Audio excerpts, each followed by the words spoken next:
My name is George Davis, and just wanted to show a video on me making the style of case that I make.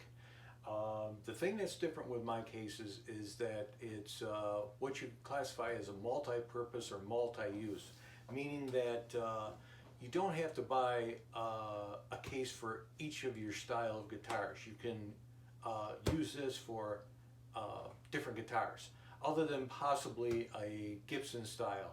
I haven't tried it with the Gibson, but at this point, anything that is Fender style or on that order will work.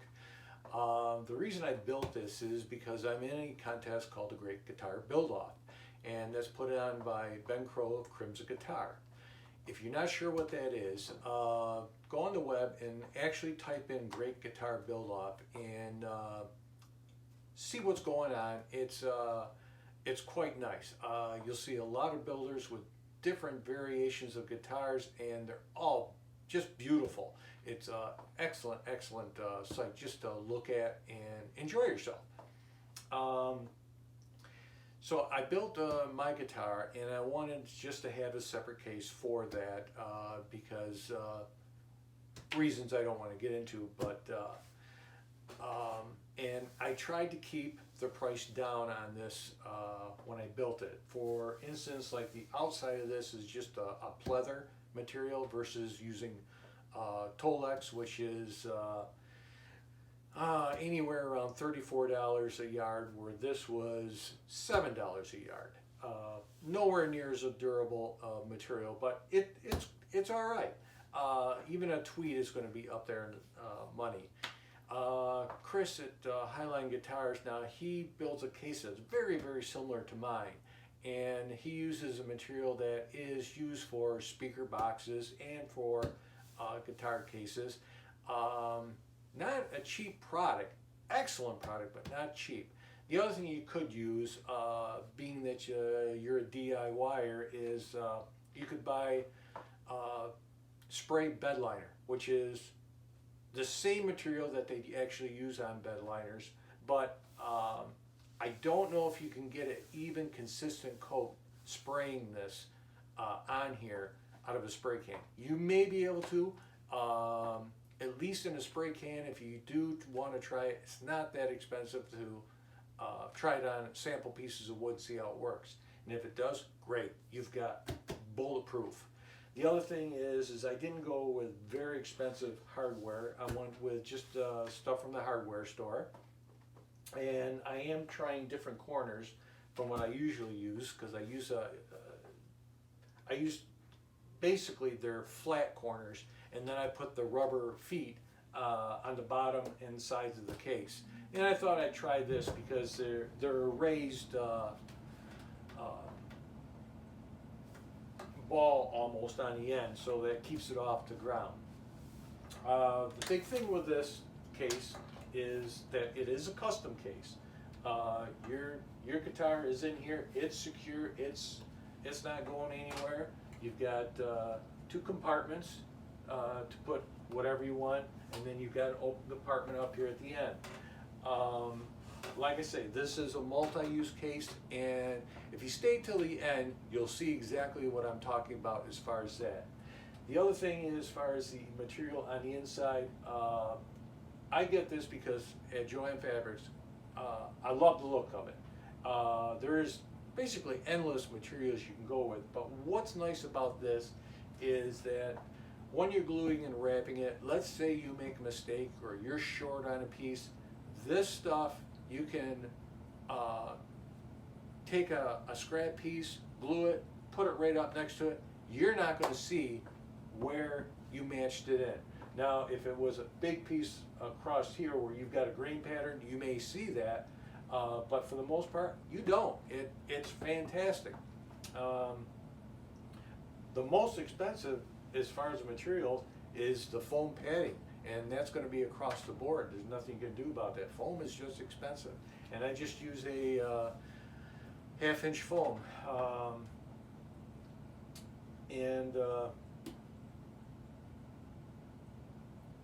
Well, other than that, I would say hope that you stick around to the end. If you do like it, I would appreciate if you push like, give me comments on what you think. I don't care if you subscribe or not. That's not important to me at all. The big thing for me is if one person sees this and can build a case from this, I've done what I've set out to do. That's all I really care about, is that somebody gets it, something out of this, and whether they use my version or they can come up with their own. But I'd love to hear your comments. So with that, let's get building. Okay, here I'm getting my table saw set up to cut the underlayment for the top and bottom. I use 1/4" Luan plywood for this, and you want to make sure that your inside dimensions are 14.5 by 42. You can make it bigger if you want to, that's totally up to you. You're also going to keep one extra piece, which is going to be your inserts for the bottom. Here I'm taking the 1x4 pine and just cutting this to length and making sure that the ends are squared up. Now putting them all together, gluing them and screwing them. Now when I do screw these, make sure that you do not put a screw anywhere from 1 5/8 to 2 inches down from the top. And the reason is because when you cut it in half, it's basically where you want to have your saw go to cut the material in half. Now I set it down, make sure that it's square measuring diagonally, glue it off, and going to drill, countersink, and screw. Again, don't go center, bring them a little bit in so that your router doesn't run into them when you round over. Now you can use screws, nails, whatever you like to. Here I'm just edging everything to even it all up. Now I'm doing a round over, and this on all edges. And now what I'm using is Bondo. I like using Bondo for stuff like this because it does not shrink back. But you can use sawdust, you can use wood filler, but I like Bondo. Now when you cut your box, make sure you cut your ends first because the box stays stable that way. Then you can cut your sides. Now I set down the top onto my material, then spray my material, and now you just start wrapping it. And as far as wrapping it, it's like doing a present, and you can look at other videos to see how to do this better. And what I also do is after I get done wrapping it, I put a little super glue on the 45 miters just to strengthen that.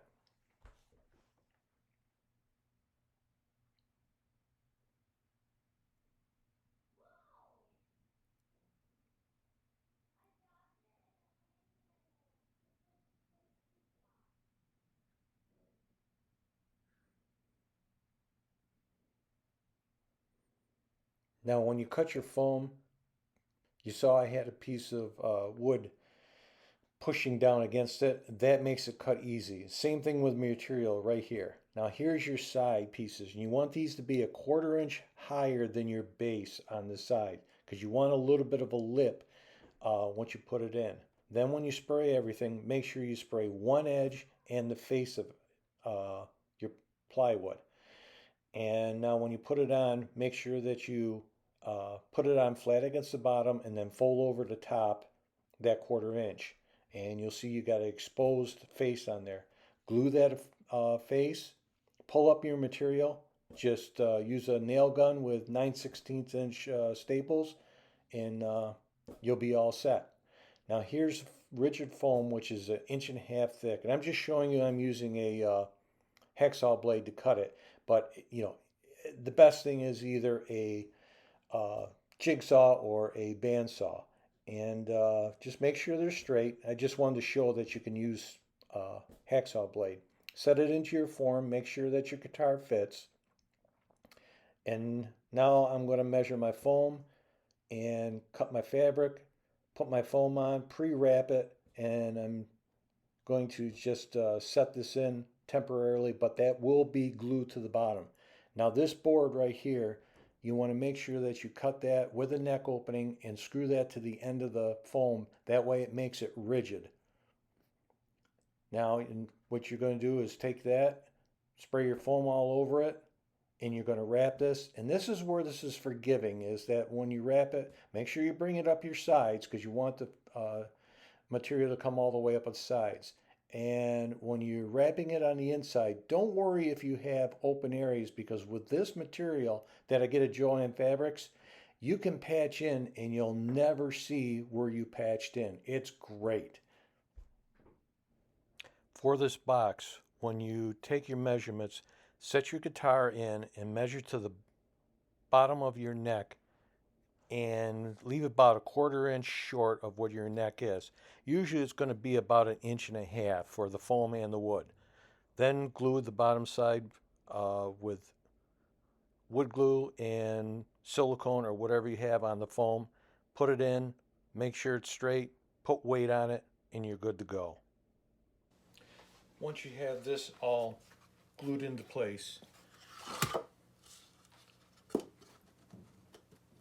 cut 2 pieces, and roughly you want to overhang this at least 1/4 inch. You don't really need to go much more than that. Then cut a piece to go in between.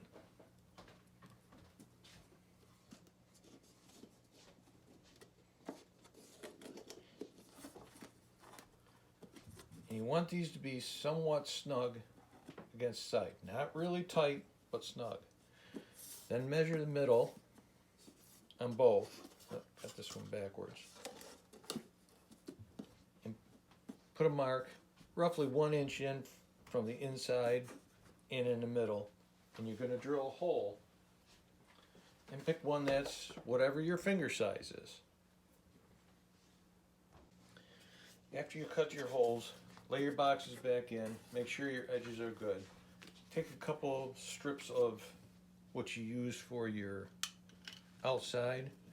Now you can use spray glue on this. That's no problem. It works great. I'm just running low, and I have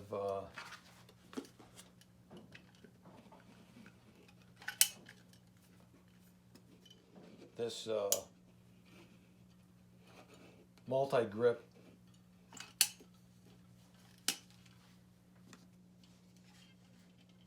from Loctite.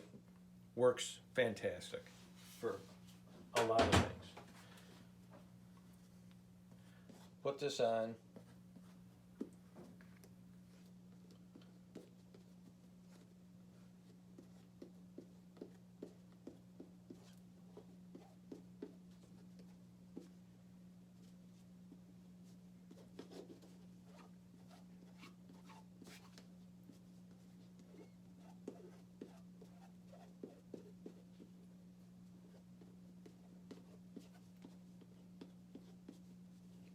Doesn't have to be fancy.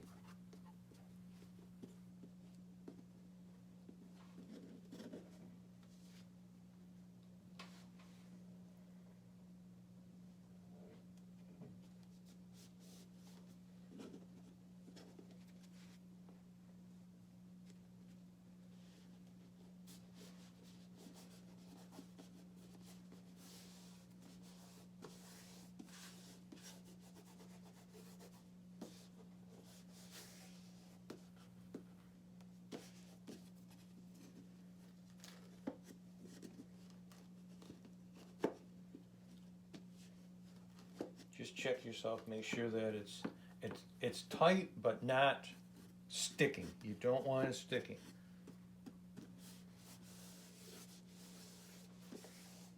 And let that dry. Okay, once this is dried, we're going to just take this and set this aside for right now. Now what you want to do is mask off this area, and you want to cut your carpet pieces for everything and get this all sprayed and ready to put that in. This part does not get sprayed. Oops, sorry, did not have that for you. This does not get sprayed.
Okay, now on your doors, you want to cut 2 flaps.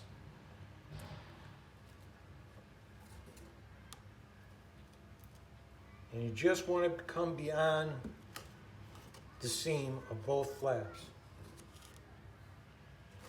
You just need enough material to cover that. Leave the center open.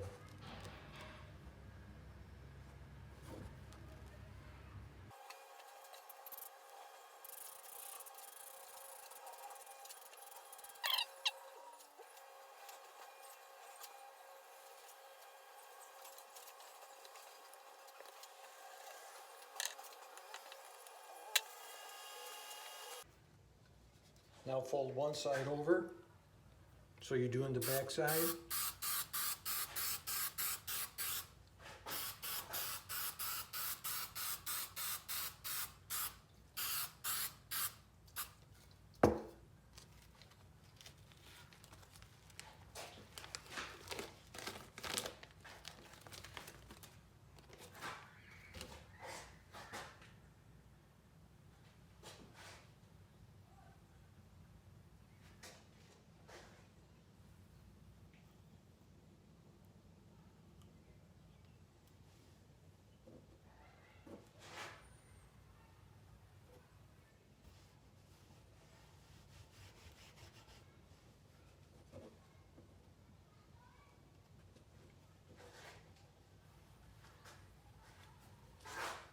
And just trim off the excess.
Here I'm cutting the foam to fit between the two hinges, so it's length and width.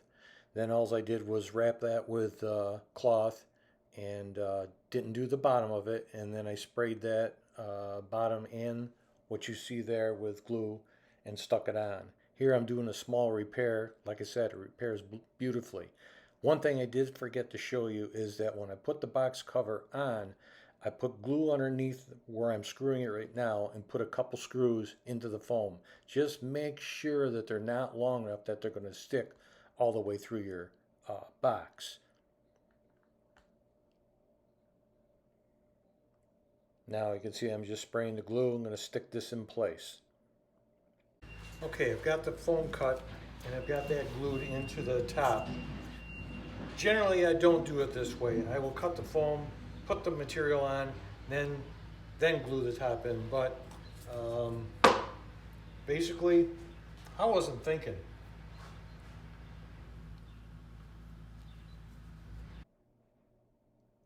Here you can see it, pretty straightforward. All I'm doing is spraying the back of the cloth.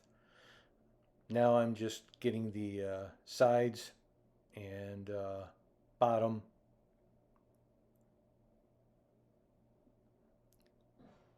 And you just have to give this stuff like 30 seconds to firm up.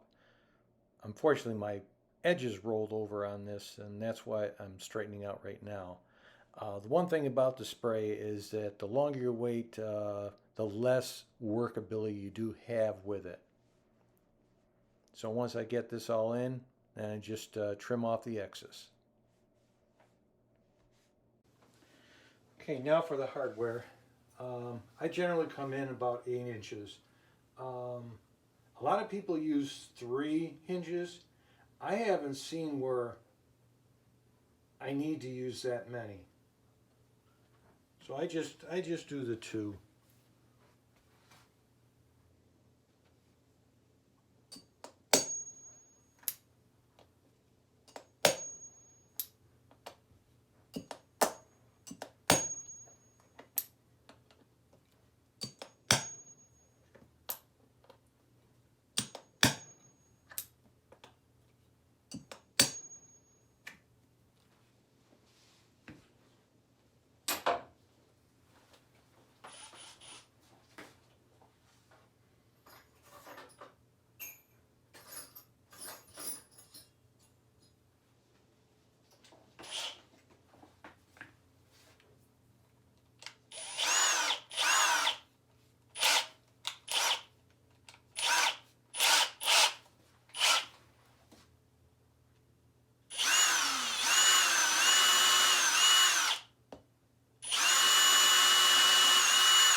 And you might be saying that I'm using screws and somebody could just take the screws out and take the guitar. Well, personally, if I'm going to do that, I'm just taking a whole damn case. I'm not going to walk around with a guitar. To me, that's going to be more obvious than just walking out with a case. But to each his own.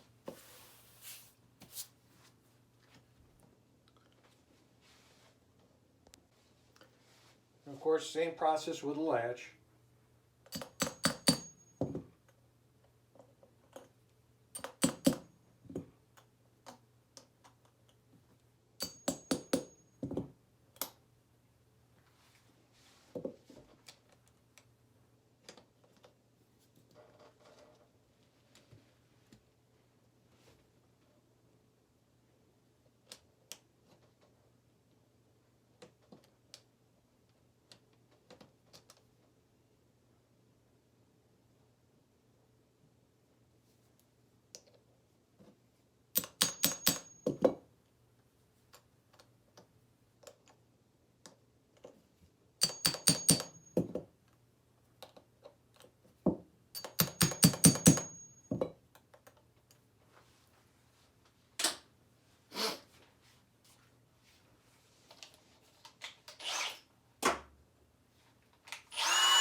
Now, one thing I did do that I forgot to tell you in the very beginning, after I cut the box apart, I put a mark on each end, or I should say on one end of the box, so I could always put it back together the same way.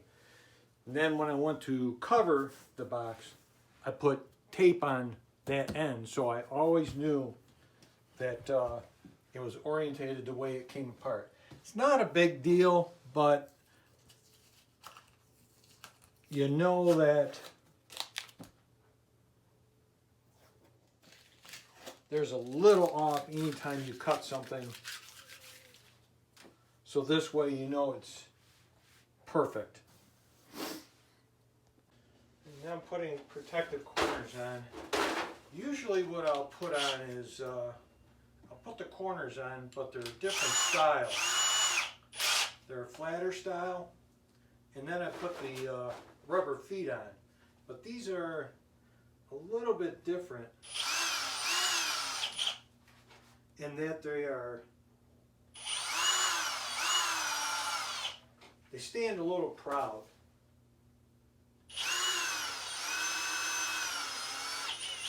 So I thought I'd give these a try.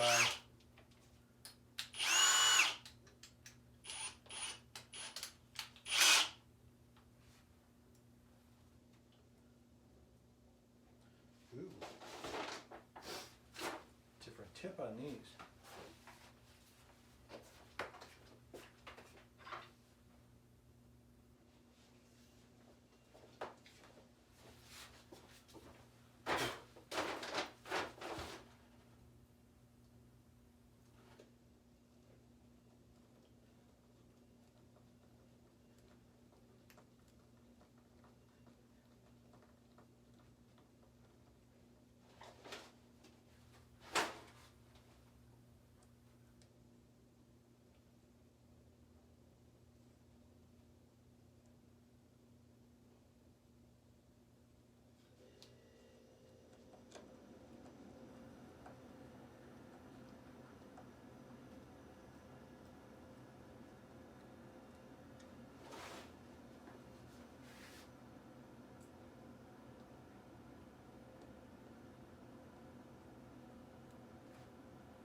Okay, I'll finish putting these in and I'll be back.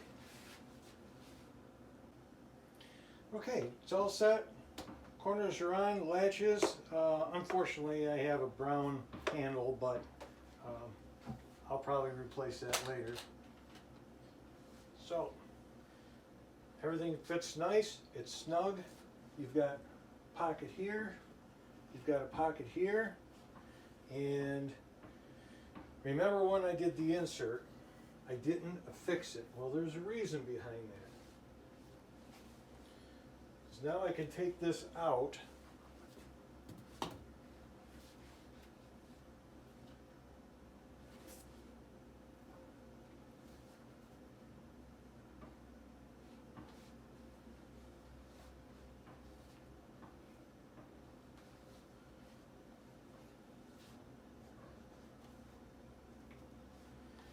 And now I have a case for this. Instead of having to have two cases, I can just switch the inserts and gives me the opportunity to use multiple guitars. And other than probably a Gibson style, you could keep making your forms over and over to fit different guitars. So, now of course, this will have to come out.